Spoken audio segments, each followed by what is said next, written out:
everybody. Welcome back to Breakfast by the Bay. My name is Reagan. I am an educator here for Save the Bay, and behind the camera is Captain Meg. And while we're waiting for a few other followers to tune in and viewers to tune in, I just want to go over just once again while you guys are watching today. During today's episode, if you have any questions at all, be sure to put those in the comments. Captain Meg can then read those, and I will do my very best to answer them for you guys.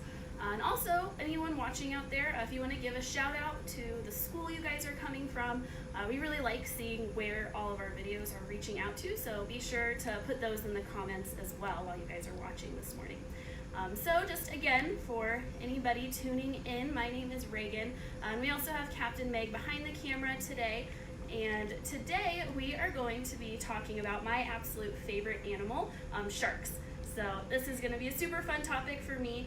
A lot of times when people hear the word shark, or whenever I bring it up with people, they are really scared of them, or they don't know very much about them. So my goal today is to hopefully teach you guys a little bit about these sharks, hopefully a new fact or two about sharks in the ocean, in our bay, and also have you guys just be a little less scared of them by the end of today.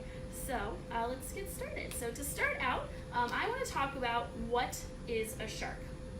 And it's really easy whenever you guys are thinking about sharks or talking about them to forget that they are just a huge fish, right? They are a huge fish living in the water. And you guys, if you tuned in a couple weeks ago, you might have heard Mr. Jeff talking about bony fish. And that is another type of fish that lives in our waters, but sharks are a little bit different than that. They are what we call a cartilaginous fish.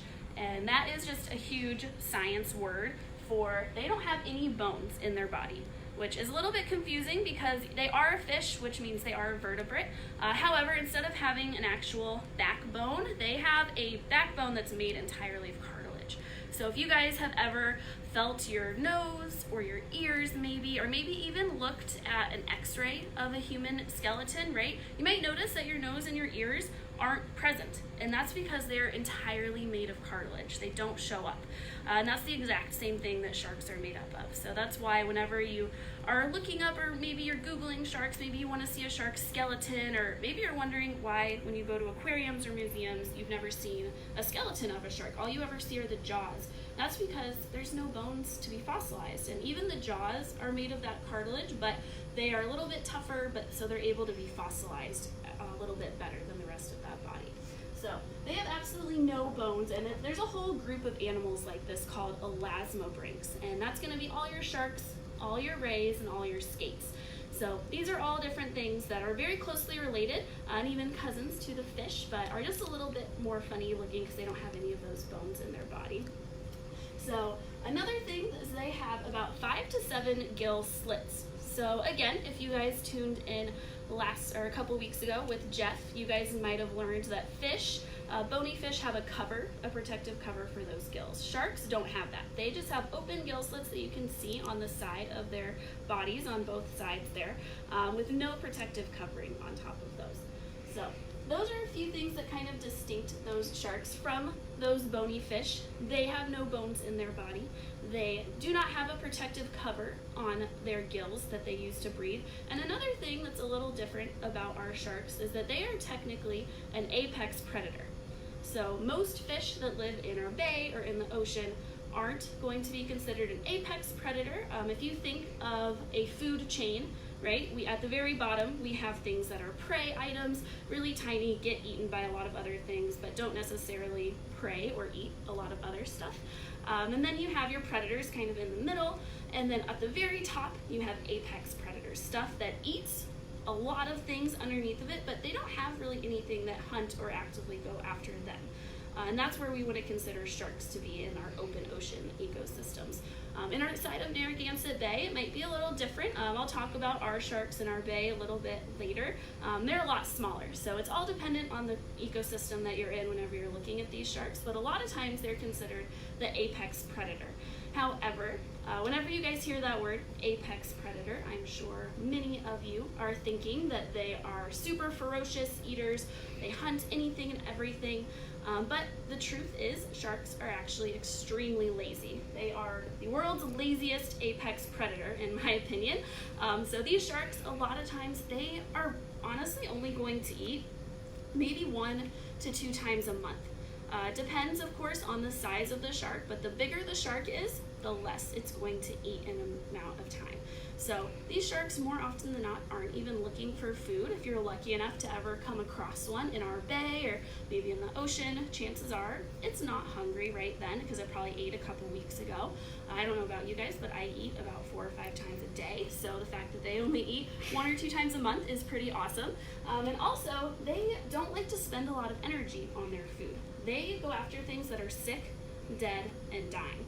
So instead of going after a super strong, healthy fish that looks really good to eat, they're gonna wait until something gets full of disease and is super sick, is already dead, maybe it's rotting a little bit, or it's just really weak. They're gonna go after those items because they don't really like to work for their food. They like to have that food come to them. They don't wanna expend that energy, especially because they're only eating a few times a month.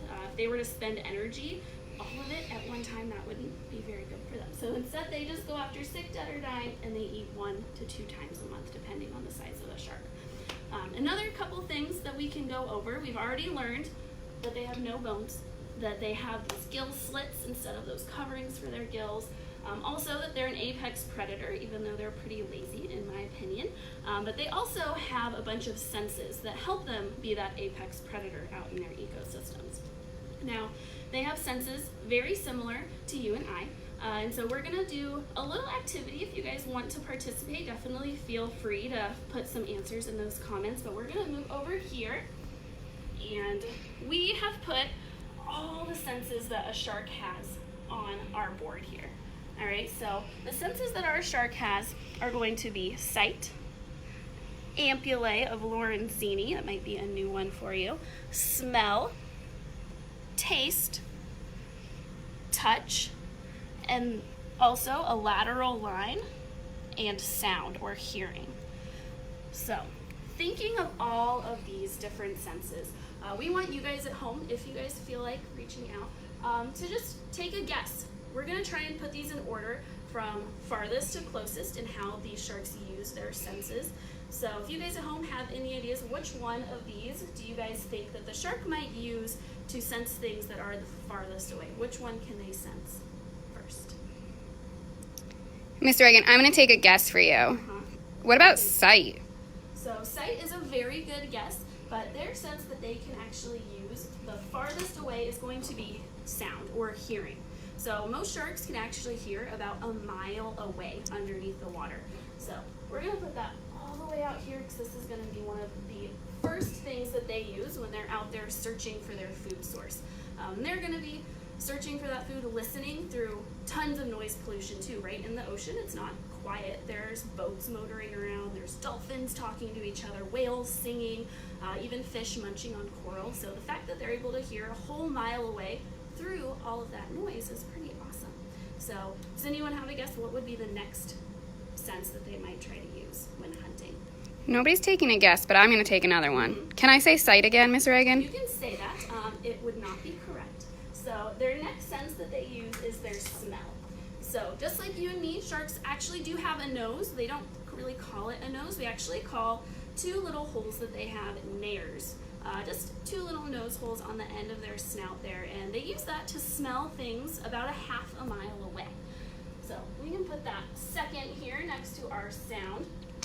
Now when a shark is using that sense of smell, it's not necessarily how you guys might think of it, like in Finding Nemo, right, when Bruce gets that sense of blood in his nose and he goes crazy. That's definitely not exactly what happens. That's more of Hollywood taking advantage of that Jaws picture that we know of. What really happens is they might smell blood, but they're also smelling other things too, right? Remember, they eat things that are sick, dead, or dying. So they could be sensing anything that's rotting, maybe smelling a little bit of that blood, decaying stuff. So they're smelling a lot more than just blood, and blood really isn't the go-to factor for them. There's a lot more that goes into it than that. So, can you explain to us the lateral line and the Lorenzini? Yes, so we are actually going to get to those in just a second. So we're going to, as we go through all of these senses, I'm going to go into a lot deeper detail of this ampullae of Lorenzini and our lateral line, because they are two very important senses that our shark has, that most fish have, but also one that a lot of fish don't also have. So to go along, after sound and smell, Miss Letty thinks that it might be sight. so Letty would actually be almost correct. Before that, the next one would be that lateral line that you guys were just asking about. So lateral line, Jeff talked about it a couple weeks ago. Bony fish do also have this function, but it is a sense, it goes all the way down lengthwise of a fish's body, and it is used to sense vibration in the water. So they can actually use this to sense movement in the water about 300 feet away, or a whole football field length away, if you want to think of it that way. And it's a very important sense, right? Because if something is dying in the water or it's hurt, right, that shark maybe could feel it just struggling to swim a little bit. Maybe it's splashing on the water a lot. Maybe it's caught in a net struggling, and the shark can sense that, and they'll be able to then know that maybe a prey item is nearby, even though it's still 300 feet away. So that is our next one. But next, after our lateral line, Miss Letty would actually be right that sight is the next one. So their sight would be their fourth sense they could use whenever they're trying to find prey. They can actually see through the water about 100 feet in distance. So it's a very far distance, I think, especially, again, depending on the water quality. This 100 feet could be less, it could be more if it's super clear water. But they're going to use that to try and check out where that prey is. Maybe is it a prey item? If it's something super big, like a huge mama whale or dolphin, they're probably not going to go after that. Or maybe if it's a smaller shark, like in our bay, and it sees a huge seal, it's probably not going to go after that either. So this sight is super important for our shark senses. But next, for our fifth thing, does anyone have a guess at what might be that next one? Between our ampullae of Lorenzini, taste or touch? I'm going to take a guess, Miss Reagan, for you. I think it's the I can't say it. Can you say it again? The ampullae of Lorenzini. Thank you. Yes. So our ampullae of Lorenzini is the fifth sense it's going to use. And it's a very, very cool sense. I think of it more of a superpower that the sharks have. And this ampullae of Lorenzini, one second, our lights went off. Okay. We're back. All right, so the ampullae of Lorenzini is a really, really cool superpower that our sharks have. It is a ton of really tiny pores that are on the bottom of a shark's nose. So in this picture here, Miss Mick zooms in, you can see all those black dots on the bottom of that shark's nose. Each one of those dots is a pore that is called ampullae of Lorenzini. Now these pores are super special because they actually can detect electrical pulses, which might feel or think a little bit weird because water and electricity don't normally go together. We're taught that that is a very bad thing usually, but if you guys didn't know, our hearts and the hearts of everything else in the water especially will give off electrical pulses as it's beating. So if a prey item sees that shark coming, a lot of times what they will do is they'll hide underneath the sand, completely covering themselves. Maybe they'll hide inside a coral head, maybe inside some eelgrass even, and so it makes it really hard for a shark to see it. So what they do instead is the shark will act like a metal detector almost, cruising along the bottom, and they will sense that electrical pulse that's given off from the heartbeat of their prey. So just like you or I, the prey probably gets a little startled, so that heartbeat starts going really fast. So same as us, when we get scared, our heartbeat increases, and that was what happens with the prey, so it makes it even easier for a shark to sense it as that heart rate goes up. So that's our ampullae of Lorenzini. Miss Jess thinks that the next one is going to be touch. Jess would be absolutely correct. So touch is going to be our next one, of course, because between touch or taste, it's kind of hard to taste something without touching it. I've never tried it, but I imagine it would be pretty tricky. So touching is going to be the next sense for our sharks. Once they go through hearing something, maybe smelling it, using that lateral line, even looking at it, sizing it up a little bit, getting this Lorenzini, which really only works about 1 to 2 feet away for this sense. It's not something they can use to sense something really far. They have to be pretty close. They then can touch it. They can maybe nudge it with their nose, maybe kind of do a little tester bite, right? Because they don't have hands like us. They unfortunately can't poke and prod with just a finger to see what something is. They use their nose or their mouth, which unfortunately has some pretty good teeth in it. So they could touch it a little bit to then ultimately taste it to see if it's something that they want to go after. Most shark species, especially the very big ones that you see in the ocean, go after stuff that has lots of blubber in it. But also there's a few things that might go after smaller items like crabs or crustaceans that live inside of areas like our bay. So this taste is going to be the very last one that they do. So very good guesses for everybody. So next, I've talked a lot about our senses. I've talked a lot about what makes a shark a shark. But over on our table here, Captain Meg and I have set up a few other things to look at that I just want to go over super quick. So we actually have this beautiful set of jaws here. So remember, our sharks are totally made of cartilage. They do not have any bones. So even this jaw here, it technically isn't a bone. It's not made of calcium like you or I are used to thinking. It's going to be made of that cartilage, just a super hard cartilage. Kind of the same type that would make up that backbone if it was able to be fossilized. And as you're looking at it, you can look at the teeth of this jaw and even look behind there. So you can see rows and rows and rows of teeth. And just by this jaw, you can actually see or learn a bunch about this specific shark. By looking at the shape of the teeth, we know that they're very pointy. They're even a little serrated on the side. So this is probably a larger oceanic shark that is going to go after a lot bigger prey items, not something super tiny like a squid or a crab. So these sharks can actually go through about 50,000 teeth in a lifetime.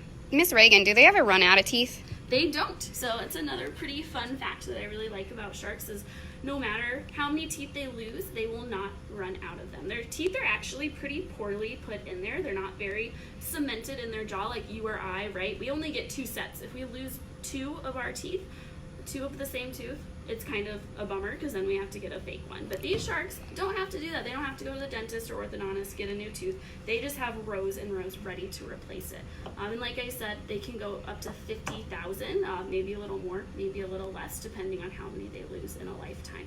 So these 2 teeth, if you were to look at them, pretty easy to see. They have serrated edges, super pointed, and you can even see the top where it's going to be kept in that gum. Just like you or I have a root to our tooth, this is the root for our shark teeth.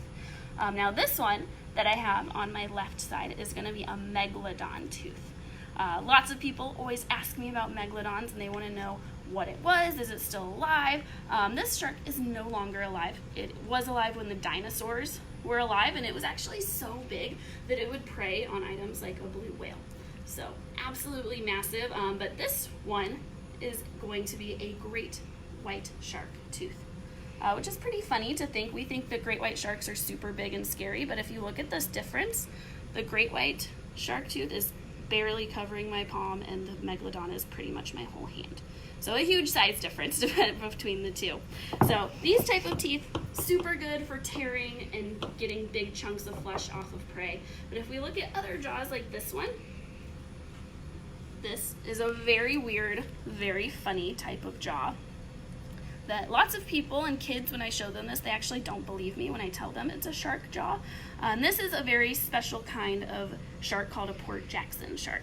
Now these teeth here, they're very similar to our molars. So if we think about the molars we have in our mouth, what do we use them for? We use them for grinding, right? So this shark grinds up its food and crushes its food, which means it's probably going to be eating not necessarily fleshy items like seals, right? It's gonna go after stuff like crustaceans, so crabs, lobsters, anything that has a hard outer shell. So I've talked a lot, again, about our Port Jackson shark, bigger oceanic sharks, but what about the sharks in Narragansett Bay, right? I did promise you guys I would talk about them. So we do have 2 types of sharks that are commonly found in our bay. We do have a few that are found around the bay and a little bit of the deeper water.